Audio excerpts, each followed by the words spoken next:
नमस्कार, स्वागत है एक बार फिर से चुनावी समर में। हम लेकर आए हैं आपके लिए बीएसपी फैमिली के कुछ और अपडेट्स। देश में जारी लॉकडाउन के बीच प्रधानमंत्री मोदी ने पूरे देश के नाम अपने संबोधन में लॉकडाउन 4 का ऐलान किया। साथ ही उन्होंने पूरे देश के विभिन्न सेक्टर्स को संजीवनी देने के लिए 20 लाख करोड़ रुपए के पैकेज की घोषणा की। हालांकि विपक्ष को मोदी की यह घोषणा सिर्फ हवाई बातें लग रही हैं, जिसकी वजह से मायावती ने जहां मोदी सरकार को नसीहत दी, तो वहीं अखिलेश यादव ने सरकार पर जोरदार हमला बोला। आपको बता दें कि मायावती ने कहा कि बीएसपी का यह मानना है कि भारत को आत्मनिर्भर बनाने के लिए अति अहम मामले में प्राइवेट सेक्टर के बजाय सरकारी पहल व इसके जरिए देश की पूंजी में विकास की ज्यादा जरूरत है।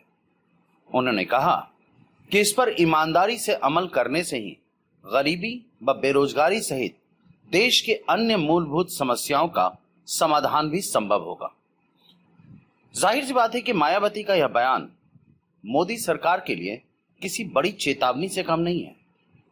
जैसा कि हम जानते हैं कि इससे पहले मायावती ने दुनिया के सभी देशों को कोरोना के कहर में भी राजनीति करने पर कोसा था।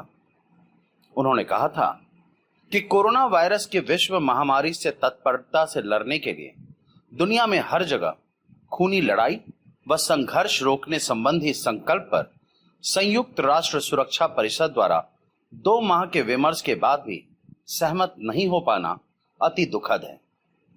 उन्होंने कहा कि इससे यह साबित होता है कि कोविड से मुक्ति के मामले में विश्व अभी भी एकजुट नहीं है।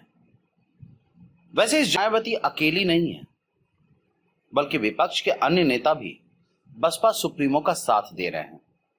आपको बता दें कि समाजवादी पार्टी के राष्ट्रीय अध्यक्ष अखिलेश यादव ने प्रधानमंत्री मोदी की घोषणा को एक जुमला करार दिया।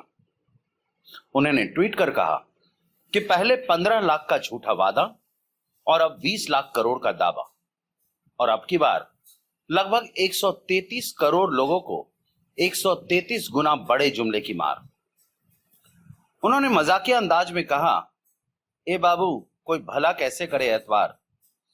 इस तरह मायावती ने एक तरफ जहां 20 लाख करोड़ रुपए की घोषणा को जमीन पर लाने के लिए मोदी सरकार को नसीहत दी है, तो वहीं उन्होंने विश्व के सभी देशों को फटकार भी लगाया कि कोरोना जैसे विश्वव्यापी तबाही के बाद भी अगर सभी देश एकजुट नहीं हुए तो दुनिया के सभी देशों के लिए संकट बढ़ जाएगा। कुल मिलाकर हम ये कह सकते हैं कि मायावती और अखिलेश यादव ने मिलकर मोदी सरकार के साथ साथ विश्व के सभी देशों के ऊपर बड़ा प्रहार किया, जिसकी वजह से हो सकता है कि विश्व एकजुट हो जाए और प्रधानमंत्री मोदी अपनी घोषणा को जमीन पर लाकर भी दिखाएं।